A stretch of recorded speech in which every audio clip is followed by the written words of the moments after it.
رشتوں میں سب سے کمزور رشتہ روح کا بدن سے ہوتا ہے، جو نہ جانے کب ٹوٹ جائے، کسی کو کچھ خبر نہیں۔ امید اللہ تعالیٰ سے رکھو، انسانوں سے نہیں۔ یہ لوگ اللہ کے نہیں ہوئے، تمہارے کیا خاک ہوں گے؟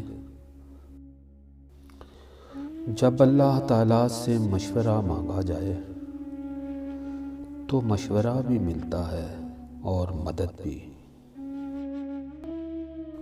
خوش رہنے کے لیے بعض اوقات خوش فہمیوں کا سہارا لینا پڑتا ہے۔ جب یقین ٹوٹتا ہے تو سب سے پہلے زبان خاموش ہو جاتی ہے۔ جب الفاظ دکھ سے چھوٹے ہوں تو اظہار کرنے کو جی نہیں چاہتا۔ لوگ بد دعا سے ڈرتے ہیں، اپنے اعمال سے نہیں۔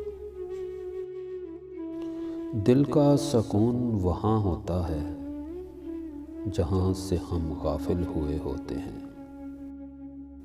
تعلق بھی رزق کی طرح ہوتا ہے، اگر بدنیتی یا بے ایمانی آ جائے تو برکت ختم ہو جاتی ہے۔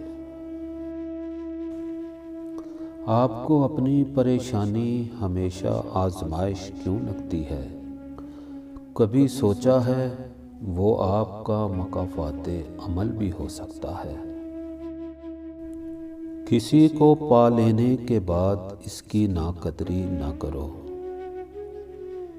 کیونکہ جس کو آپ نے پایا ہے ہو سکتا ہے کوئی دوسرا اس کی چاہت میں جیتے جی ہی مر گیا ہو۔ کچھ لوگ ہمارے کبھی نہیں ہوتے، بس وقت کچھ پل کے لیے ان کو ہمارے پاس لے آتا ہے۔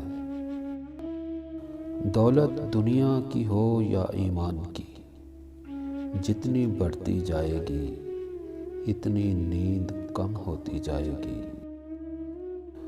وقت آپ کو بتا دیتا ہے کہ لوگ کیا ہوتے ہیں اور آپ انہیں کیا سمجھتے تھے۔ دوسروں کے لیے خود کو نہ بدلو، جیسے ہو ویسے ہی رہو۔